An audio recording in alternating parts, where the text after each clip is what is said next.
Subscribe now and press the bell icon. Never miss an update. अल्हम्दुलिल्लाह नहमदुहु व नस्तईनुहु व नस्तगफिरुहु व नु'मिनु बिही व नतवक्कलु अलैहि व नऊज़ु बिल्लाहि मिन शुरूरि अनफुसिना व मिन सय्यिआति अमालिना मन यहदिहिल्लाहु फला मुदिल्ल लहु व मन युज़लिलहु फला हादिय लहु व नशहदु अल्ला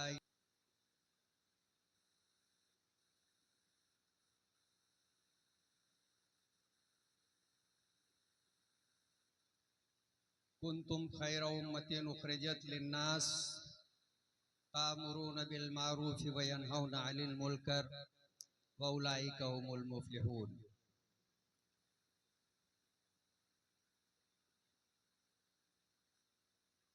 वमा अर्सलनाका इल्ला रहमतल लिल आलमीन।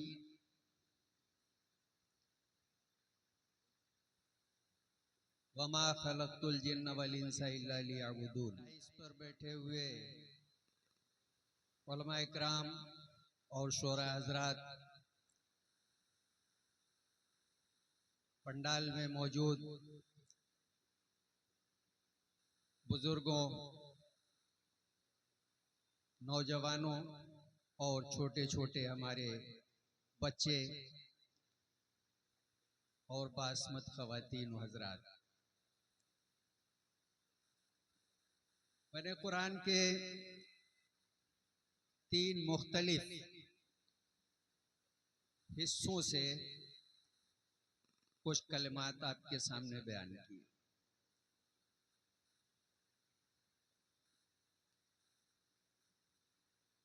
अल्लाह रब्बुल इज्जत फरमाते हैं कि हमने इंसानों और जिन्नातों को सिर्फ इसलिए पैदा किया है कि वो मेरी इबादत करें, सिर्फ मेरी इबादत करें, किसी दूसरे। फिर फरमाते हैं कि वमा अर्सलनाका इल्ला रहमतल लिल आलमीन, ऐ मोहम्मद सल्लल्लाहु अलैहि वसल्लम, आपको इस दुनिया में तमाम जहानों के लिए रहमत बनाकर भेजा गया है। फिर तीसरा हुक्म आता है, कुन्तुम खैरा उम्मतिन उखरिजत लिन्नास, लोगों तुमको पैदा किया गया है लोगों की भलाई के लिए, रोकने के लिए, अच्छी बातें बताने के लिए, और बुरी काम को करेंगे वही फलाह पाएंगे। फिर एक जगह और आता है कि इन्नी जाइलुन फिल अर्ज़ खलीफा। जब इस दुनिया को बनाने का ख्याल अल्लाह रब्बुल इज्जत ने फरिश्तों के सामने जाहिर किया तो फरिश्तों से कहा, इन्नी जाइलुन फिल अर्ज़ खलीफा, मैं जमीन पर अपना नायब बनाने जा रहा हूं, यानी इंसान की तख्लीक करना चाहता हूं। तो फरिश्तों ने कहा कि अल्लाह, ये आप क्या कर रहे हैं?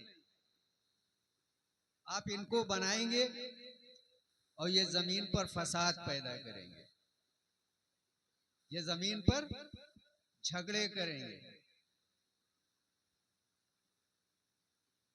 अल्लाह रब्बुल इज्जत ने फिर उनको फरमाया कि वमा खलक़तुल जिन्ना वल इंसा इल्ला लियअबुदून, मैंने इनको सिर्फ अपनी इबादत के लिए पैदा किया। अब उसके बाद जिम्मेदारी दी अम्र बिल मारूफ और नही अनिल मुनकर, अच्छी बातें बताने के लिए और बुरी बातों से रोकने के लिए। और ये नहीं कहा कि आप मुसलमानों को बुरी बात से रोकेंगे या मुसलमानों को ही अच्छी बात बताएंगे, बल्कि इस रोए जमीन पर जितने इंसान हैं सबको आप अच्छी बात बताएंगे और सबको आप बुरी बातों से रोकेंगे। और करीब करीब ये कंसेप्ट जिसे कुरान ने 1400 साल पहले बयान किया है, सभी मज़ाहिब के अंदर मौजूद है कि तमाम मज़ाहिब के लोग वो ख्वाह खुद शराब पीते हों खुद उनके मजहब में गांजा आम हो, उनके यहाँ भांग खाना आम हो, उनके यहाँ तमाम बुराइयां आम हो, लेकिन वो बताएंगे ये जरूर कि साहब ये चीज है बुरी। तो ये कंसेप्ट हमारे इसको नहीं करना चाहिए कि हर बुरी चीज से लोगों को मना करना। अब बुरी चीज से मना क्यों करना है? क्योंकि अल्लाह रब्बुल इज्जत ने दो चीजें इंसानों के साथ साथ और बनाई है। एक बनाई है जन्नत और एक बनाई है दोज़ख, जिसको वैदिक मजहब में कहा गया स्वर्ग और नर्क। फिर बताया गया कि जब कोई नर्क में जाएगा तो वहां आग जलती होगी, खोलते हुए कड़ाहे होंगे, जो पापी होगा उसको उसमें सजा दी जाएगी, वो सड़ेगा जलेगा, उसको मारा जाएगा, परेशानियां दी जाएंगी। और जो जन्नत जाएगा यानी स्वर्ग में जाएगा उसको क्या मिलेगा? उसको गिलमा मिलेंगे यानी गुलाम, जिनको हूरें मिलेंगी, सनातन मजहब में कहा गया दासियां मिलेंगी, अप्सराएं। उर्वशी कौन थी? उर्वशी अप्सरा का नाम सनातन मजहब के किताबों में जगह जगह आया। लेकिन अगर मुसलमान हूर की बात कर ले तो बगैर पढ़े हुए लिखे लोग कहते इनको तो 72 हूर चाहिए। अरे साहब, यहाँ तो 72 की बात होती है। किताबों को खोल कर देखिए, 1,000 अप्सराएं मिलेंगी। तो अब सवाल ये नहीं, इस चीज की बहस नहीं यहाँ पर कि 1,000 अप्सराएं मिलेंगी। बात यह है कि अगर आप भी बुरे रास्ते की तरफ जा रहे होंगे, आप चोरी करने जा रहे हैं, आप शराब पीने जा रहे हैं, आप जुआ खेलने जा रहे हैं, आप अय्याशी करने जा रहे हैं, तो बहैसियत इंसान के जो हमको एक जिम्मेदारी दी गई है अम्र बिल मारूफ नहीं अनिल मुनकर, भाई ये बुरा है भाई इस काम की तरफ मत जाओ। अच्छा क्या है? अच्छा ये है कि आओ खुदा की पैरवी करें, खुदा की बंदगी करें और उसके आखिरी पैगंबर जिसे अंतिम अवतार कहा जाता है उसका कहना माने, उसके बताए हुए रास्ते के ऊपर हम चलें।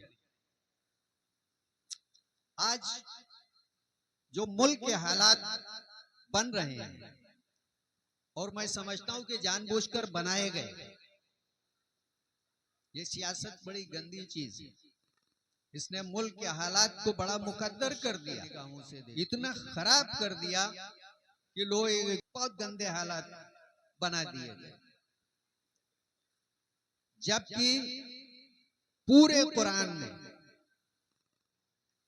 या अय्युहन्नास, ऐ इंसानों, तमाम इंसानों को मुखातिब करके पुकारा गया,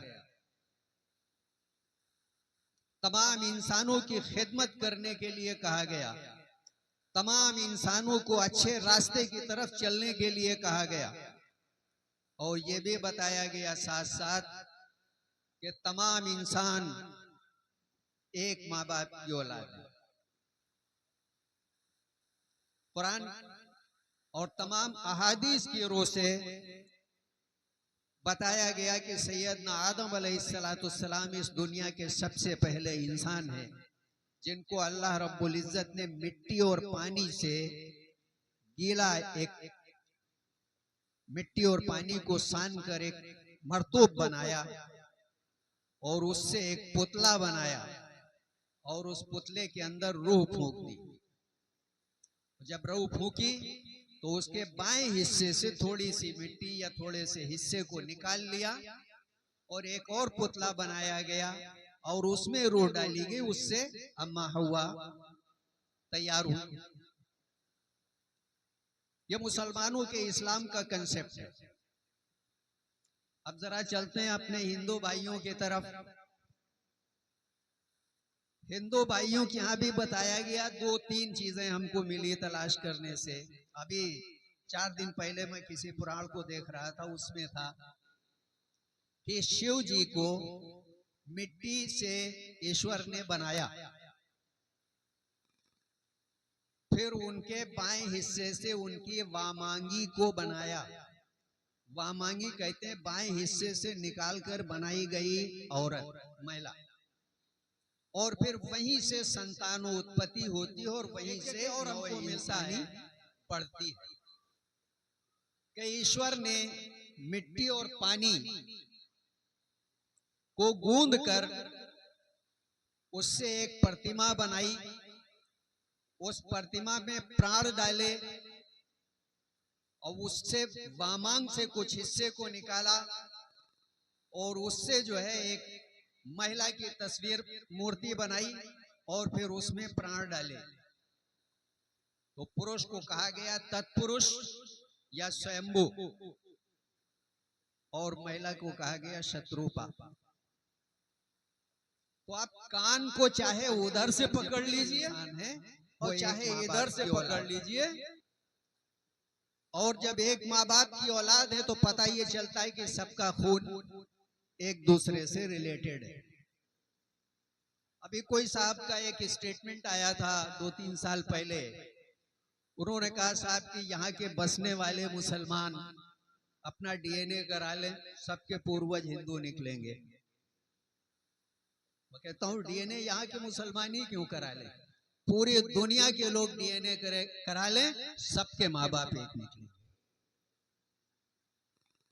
अभी आप किसी हिंदू भाई से बात कीजिए, किसी क्रिश्चियन से बात कीजिए, किसी मुसलमान से बात कीजिए, सुलझा हुआ अगर इंसान होगा तो कहेगा भाई काटो तो खून का रंग एक ही है, काटो तो खून का रंग।